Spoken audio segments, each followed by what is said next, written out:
Good morning students, welcome back. So today we are going to solve remaining problems of this chapter number 1 from exercise 1.4.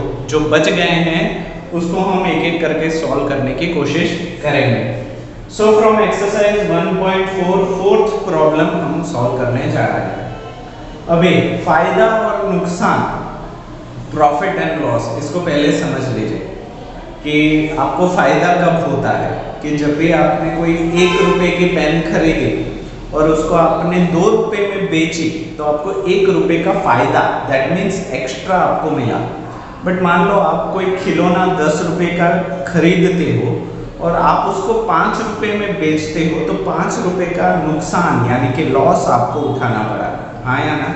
तो profit और loss, फायदा और नुकसान कुछ इस तरीके से है. तो ये प्रॉब्लम को समझते हैं. और shopkeeper earns a profit of ₹1. एक दुकानदार है जिसको प्रॉफिट मिलता है, मतलब फायदा होता है. कितने रुपए का? 1 रुपए का. कब फायदा होता है? On selling 1 pen. अगर वो एक बॉल पेन बेचता है तो उस बॉल पेन बेचने के पीछे उसको 1 रुपया फायदा मिलता है. समझ में आया? ठीक है. एंड सफर्स, सफर मतलब नुकसान उठाना, और लॉस ऑफ, उसको नुकसान होता है कितना? 30 पैसा, 30 पैसे का. कब? On selling 1 pencil. अगर वो एक पेंसिल बेचता है तो उस एक पेंसिल के पीछे 30 पैसे का नुकसान उठाना पड़ता है उसको. बॉल पेन बेचा तो 1 रुपए का फायदा, पेंसिल बेची तो 30 पैसे का नुकसान. ठीक है. 1 pencil. He incurs a loss of ₹5. सब कुछ बेच बाच के भी, पेन बेची, पेंसिल बेची, सब कुछ बेच बाच के फाइनल जब उसने अकाउंट किया कि इतना मैंने ये बेचा, इतना मैंने ये बेचा, तो उसको पता चला कि उसको फाइनली 5 रुपए का नुकसान उठाना पड़ा. पेन भी बेची, पेंसिल भी बेची, बट फाइनल अकाउंट किया तब उसे पता चला कि उसको फिर भी 5 रुपए का नुकसान हुआ है. If he sold 40 pens, अगर उसने उस महीने में 40 बॉल पेन बेची है, so how many pencils did he sell? तो उसने कितनी पेंसिल बेची होगी तो उसको 5 रुपए का नुकसान हुआ. ये पूरा क्वेश्चन था. अभी हम इसको सॉल्व कैसे करेंगे, ध्यान से समझिए. Let us take number of ball pen is equal to B. मान लेते हैं कि उसने B बॉल पेन बेची. अभी B कितना है, अभी हम इसको ऐसे करते हैं. तो B बॉल पेन बेची और उसने पेंसिल जो बेची उसको हम ले लेते हैं P. ठीक है. तो अभी नुकसान का मतलब क्या होता है? नुकसान का मतलब जो हमने खरीदा, परचेस किया, और जिसमें बेचा, तो बेची वो वैल्यू कम है. ठीक है. तो अभी हम देख लेते हैं कि यहाँ पे देखो कितनी पेन्स उसने बेची. जो इंपॉर्टेंट है ना उसको हम अंडरलाइन कर देते हैं. 1 रुपये प्रॉफिट ऑन सेलिंग पेन, 30 पैसे का नुकसान ऑन सेलिंग पेंसिल. उसको कितना नुकसान हुआ? 5 रुपए का नुकसान हुआ. उसने कितनी पेन्स बेची? 40 पेन बेची. अभी एक पेन के पीछे उसको 1 रुपए का फायदा हो रहा है.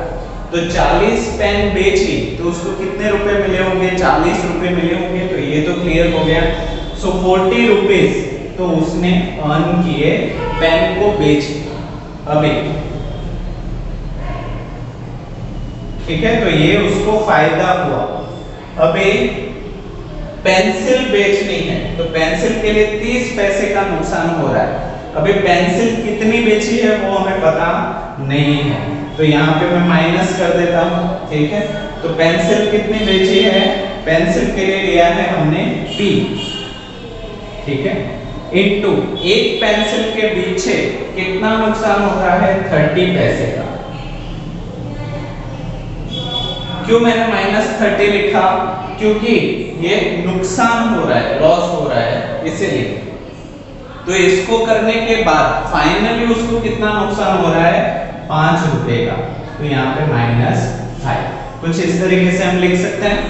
देखो 40 में से ये कितना भी हो, 5 रुपए का नुकसान हुआ. कुछ इस तरीके से हमने लिखा. फायदा जो है उसको मैंने पॉजिटिव रखा है और जो नुकसान जो है उसको मैंने नेगेटिव रखा है. ठीक है। यहाँ पे सारी चीजें अभी फिलहाल थोड़ी मिसमैच है, क्योंकि रुपया और पैसा दोनों इकट्ठा है।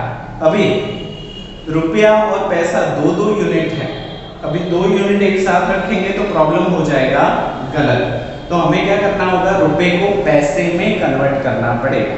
अभी 1 रुपया is equal to how much पैसा, 100 पैसा है कि नहीं। 1 रुपया मतलब 100 पैसा होता है।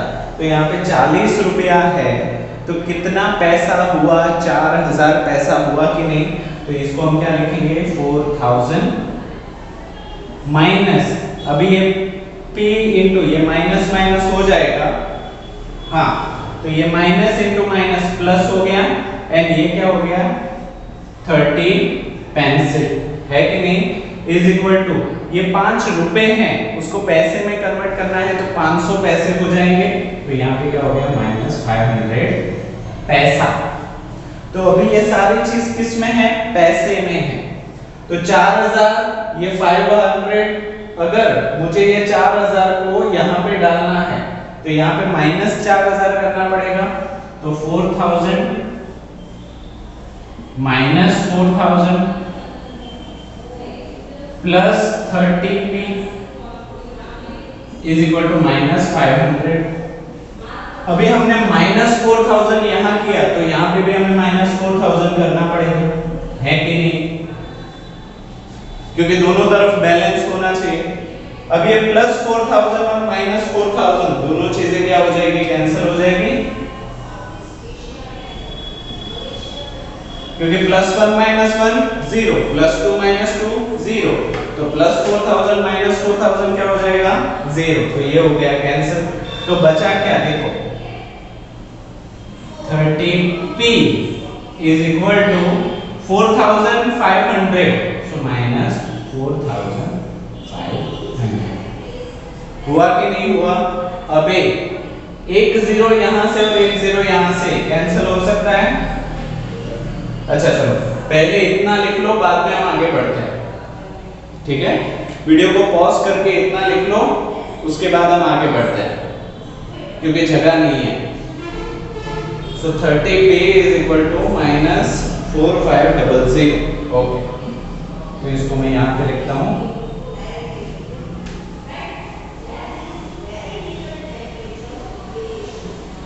तो इसको हम कैसे लिखेंगे, 30p इज इक्वल टू -4500। तो अभी मुझे 30 को निकालना होगा, तो मुझे क्या करना पड़ेगा, डिवाइड। जो चीज मैं लेफ्ट हैंड साइड पे करूंगा वही मुझे करनी पड़ेगी राइट हैंड साइड। तो मैं क्या कर रहा हूँ, 30 into p divide by 30 is equal to -4500 divide by 30। तो ये वाला 30 और ये वाला 30 हो जाएगा कैंसिल, ठीक है। और इस वाले 30 में से एक 0 चला जाएगा, यहाँ से भी एक 0 चला जाएगा। 450 डिवाइड बाय 3 आप करोगे तो कितना आएगा, 3 1s are 3 and 3 5s are 15, तो 1 1 5 3 1 15 एंड 0, तो क्या हो जाएगा 150। तो यहाँ पे आगे बढ़ते हैं, देखो यहाँ पे बचा क्या, 30 30 चला गया तो बचा p, और यहाँ पे क्या बच गया -150। उसका मतलब क्या हुआ कि दुकानदार ने 150 पेंसिल बेची, कितनी बेची, 150 पेंसिल बेची, तब जाके उसको इतना नुकसान उठाना पड़ा। समझ में आ गया, माइनस का मतलब होता है बेचना, समझ में आ गया। तो ये हो गया आपका आंसर। आई होप ये वाला प्रॉब्लम थोड़ा सा समझने में मुश्किल है, बट आई होप आपको समझ में आ गया होगा। तो वीडियो को पॉज करके बाकी की चीजें लिख लो, इसके बाद हम नेक्स्ट प्रॉब्लम करने जा रहे हैं। ओके, ये प्रॉब्लम मैंने आपको होमवर्क में दिया था, बट मेरे पास इसका एक ऑल्टरनेटिव सॉल्यूशन है जो मुझे लगता है आपके लिए हेल्पफुल होगा और कम टाइम में इसी प्रॉब्लम को सॉल्व कर सकते हैं। आप देखो, सीखो, अगर आपको आ जाता है तो it is well and good. मैं पूरी कोशिश करूंगा कि वो मेथड भी आपको आ जाए। सो एग्जाम्पल 23, इसके जैसा एक प्रॉब्लम था जो एक्सरसाइज में मैंने होमवर्क में दिया था। एन एलिवेटर मतलब कि लिफ्ट, डिसेंड मतलब कि नीचे जाना, इनटू अ माइन शाफ्ट सोना खोदने के लिए या हीरे की खोदने के लिए नीचे जाना पड़ता है जमीन के। तो वैसे वो नीचे जा रही है कितनी स्पीड से? 6 मीटर पर मिनट। 1 मिनट के अंदर 6 मीटर वो नीचे जा रहा है, उतनी उसकी स्पीड है। If the descent starts from 10 metre above the ground, अगर लिफ्ट ग्राउंड के ऊपर 6 मीटर से शुरुआत कर रही है, how long will it take to reach -350 metre, जमीन के अंदर 350 मीटर पहुंचने के लिए उसको कितना वक्त लगेगा? तो पहला रास्ता जो मैंने उस वक्त पे सिखाया था, इस वक्त पे वो पहला रास्ता मैं आपको सिखा रहा हूँ। सबसे पहले 0 मिनट मतलब शुरू ही नहीं हुआ तब लिफ्ट कहाँ पे है? लिफ्ट है 10 मीटर अबव द ग्राउंड, तो यहाँ पे क्या लिख रहा हूँ? +10 मीटर, है कि नहीं? अभी जब लिफ्ट नीचे जाना शुरू करती है 1 मिनट के बाद वो कितना नीचे जा चुकी होगी? 6 मीटर। शुरुआत में कितना था? 10, अभी 6 नीचे चली गई तो बचा कितना? 4 मीटर, है कि नहीं? अभी 2 मिनट के बाद वो फिर से 6 मीटर, 1 मिनट के बाद 6 मीटर, 1 मिनट के बाद 6 मीटर, सो 4 - 6 कितना हो जाएगा? -2 मीटर। फिर से 6 मीटर माइनस करो तो -8 मीटर, -6 करो तो कितना? -14 मीटर, -6 करो तो -20 मीटर, -6 करो -26 मीटर, -6 करो -32 मीटर, -6 करो -38 मीटर, -6 करो -44 मीटर, -6 करो -50 मीटर। ऐसे ही करते जाना है कब तक? जब तक आपका 350 नहीं आता। कब तक? जब तक आपका 350 नहीं आता। तो आप बोलोगे सर हम तो थक जाएंगे, ये बहुत ही लंबा चल रहा है और कितनी लाइन हम लिखेंगे? -6 -6 -6, ठीक है? तो ये पहला तरीका था। अगर आपको ये तरीका पसंद नहीं है तो दूसरा एक तरीका मैं आपको सिखा रहा हूं, उसके लिए आपको थोड़ा सा ध्यान देना होगा, ठीक है? बट वो तरीका छोटा है, काफी जल्दी जवाब आ जाएगा। अभी ध्यान से समझो, ये जो लिफ्ट जो नीचे जा रही है उसकी स्पीड क्या है? तो आप बोलोगे सर ये तो लिखा हुआ है 6 मीटर इन 1 मिनट, तो हम क्या लिख रहे हैं कि 6 मीटर इन 1 मिनट, 6 मीटर इन 1 मिनट। सो यहाँ पे कितना? 6 मीटर इन 1 मिनट, हाँ या ना? 1 मिनट के अंदर 6 मीटर वो नीचे जा रहा है। अभी उसको कितना पहुंचना है? -350, कितना? -350, और उसने शुरुआत कहां से की थी? +10 से की थी। मतलब लिफ्ट को टोटल कितना जाना होगा कि 350 तो नीचे जाना ही है, ऊपर जमीन के ऊपर भी 10 था, तो 350 + 10 360 हुआ कि नहीं हुआ? तो 6 मीटर के लिए 1 मिनट लगता है, तो 360 मीटर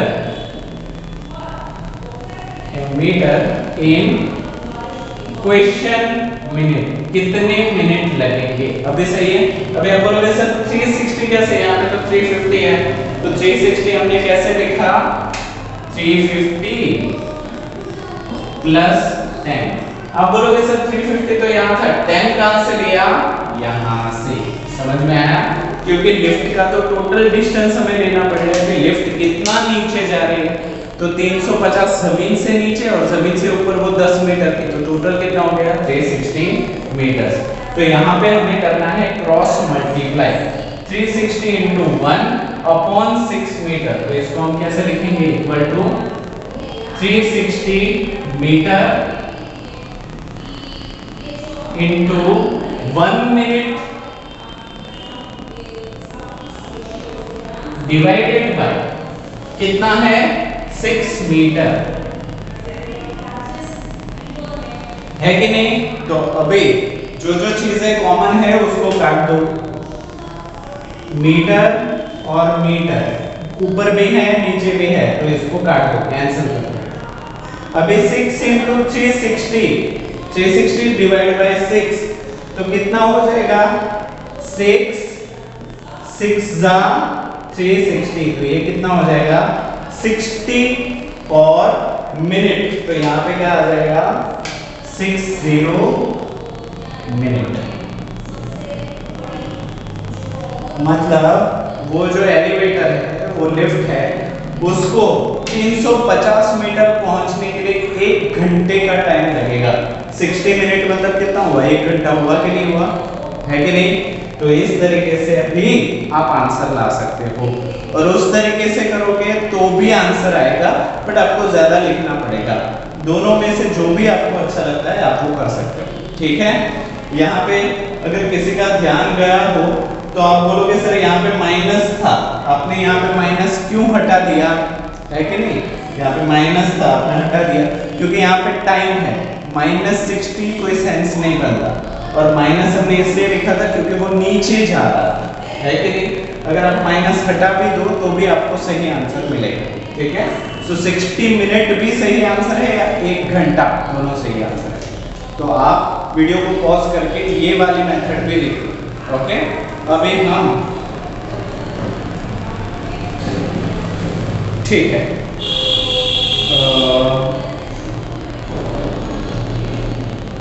बाकी प्रॉब्लम है एक्सरसाइज 1.4 के 6 और 7, problem number 6 and problem number 7, दो बाकी हैं बट वो दोनों इजी हैं। तो problem number 6 and problem number 7 दोनों में आपको दे रहा हूँ एज अ होमवर्क, ठीक है। सो 6 एंड 7 कोशिश करो, दोनों इजी है और उससे रिलेटेड प्रॉब्लम्स भी हमने किए हैं, ठीक है। तो इसी के साथ आपका फर्स्ट चैप्टर होता है complete, integers is been completed. अभी हम अगले क्लास में नए चैप्टर के साथ मिलेंगे, ठीक है। तो आज के लिए इतना ही। आई होप 2 प्रॉब्लम जो होमवर्क में दिए हैं वो कर लोगे और फटाफट मुझे भेज दोगे शाम के 6 बजे से पहले, ठीक है। तो आई होप सारी चीज़ें आपको समझ में आई होगी। आज के लिए इतना ही रखते हैं, और वीडियो को पूरा देखने के लिए आप सभी बच्चों का थैंक यू सो मच।